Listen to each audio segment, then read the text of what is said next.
بسم اللہ الرحمن الرحیم۔ السلام علیکم۔ حضور صلی اللہ علیہ وآلہ وسلم کے مبارک سفر میں سے طائف سفر کا واقعہ ہے۔ حضور اکرم صلی اللہ علیہ وآلہ وسلم کے طائف کے سفر کا قصہ نبوت مل جانے کے بعد 9 برس تک نبی اکرم صلی اللہ علیہ وآلہ وسلم مکہ مکرمہ میں تبلیغ فرماتے رہے اور قوم کی ہدایت اور اصلاح کی کوشش کرتے رہے، لیکن تھوڑی سی جماعت کے سوا جو مسلمان ہو گئے تھے اور تھوڑے سے ایسے لوگوں کے علاوہ جو باوجود مسلمان نہ ہونے کے آپ صلی اللہ علیہ وآلہ وسلم کی مدد کیا کرتے تھے۔ اکثر کفار مکہ آپ صلی اللہ علیہ وآلہ وسلم کو اور آپ صلی اللہ علیہ وآلہ وسلم کے صحابہ رضی اللہ تعالی عنہوں کو ہر طرح کی تکلیفیں پہنچاتے تھے، مذاق اڑاتے تھے اور جو ہو سکتا تھا اس سے درگزر نہ کرتے تھے۔ حضور صلی اللہ علیہ وآلہ وسلم کے چچا ابو طالب بھی انہی نیک دل لوگوں میں سے تھے جو باوجود مسلمان نہ ہونے کے حضور صلی اللہ علیہ وآلہ وسلم کی ہر قسم کی مدد فرماتے تھے۔ 10ویں سال میں جب ابو طالب کا بھی انتقال ہو گیا تو کافروں کو اور بھی ہر طرح کھلے عام اسلام سے روکنے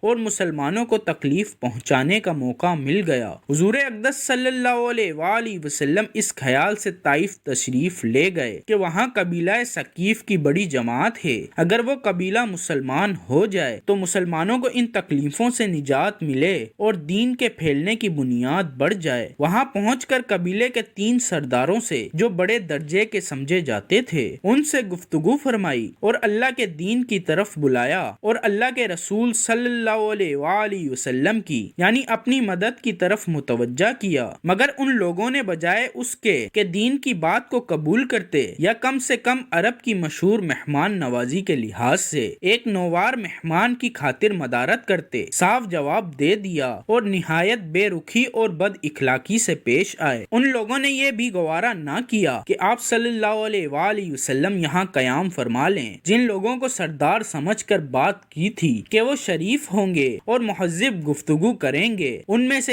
ایک شخص بولا او آپ ہی کو اللہ نے نبی بنا کر بھیجا ہے۔ دوسرا بولا کہ اللہ کو تمہارے سوا کوئی اور ملتا ہی نہیں تھا جس کو رسول بنا کر بھیجتا۔ تیسرے نے کہا کہ میں تجھ سے بات کرنا نہیں چاہتا، اس لیے کہ اگر تو واقعی نبی ہے جیسا کہ دعویٰ ہے تو تیری بات سے انکار کر دینا مصیبت سے خالی نہیں، اور اگر تو جھوٹا ہے تو میں ایسے شخص سے بات کرنا نہیں چاہتا۔ اس کے بعد ان لوگوں سے نا امید ہو کر حضور اکرم صلی اللہ علیہ وآلہ وسلم نے اور لوگوں سے بات کرنے کا ارادہ فرمایا کہ آپ صلی اللہ علیہ وآلہ وسلم تو ہمت اور استقلال کے پہاڑ تھے، مگر کسی نے بھی قبول نہ کیا، بلکہ بجائے قبول کرنے کے حضور صلی اللہ علیہ وآلہ وسلم سے فرمایا کہ ہمارے شہر سے فوراً نکل جاؤ اور جہاں تمہاری چاہت کی جگہ ہو وہاں چلے جاؤ۔ حضور اکرم صلی اللہ علیہ وآلہ وسلم جب ان سے بالکل مایوس ہو کر واپس ہونے لگے تو ان لوگوں نے شہر کے لڑکوں کو پیچھے لگا دیا کہ آپ صلی اللہ علیہ وآلہ وسلم کا مذاق اڑائیں، تالیاں پیٹیں، پتھر ماریں، حتیٰ کہ آپ صلی اللہ علیہ وآلہ وسلم کے دونوں جوتے خون کے جاری ہونے سے رنگین ہو گئے۔ حضور اقدس صلی اللہ علیہ وآلہ وسلم اسی حالت میں واپس ہوئے۔ جب راستے میں ایک جگہ ان شریروں سے اطمینان ہوا تو حضور صلی اللہ علیہ وآلہ وسلم نے اللہ رب العزت سے دعا مانگی، اے اللہ تجھ ہی سے شکایت کرتا ہوں، میں اپنی کمزوری اور بے کسی کی اور لوگوں میں ذلت اور رسوائی کی، اے ارحم الراحمین تو ہی سب کا رب ہے اور تو ہی میرا پروردگار ہے، تو مجھے کس کے حوالے کرتا ہے؟ کسی اجنبی بیگانے کے جو مجھے دیکھ کر ترش ہوتا ہے اور منہ چڑھاتا ہے، یا کسی دشمن کے جس کو تو نے مجھ پر قابو دے دیا؟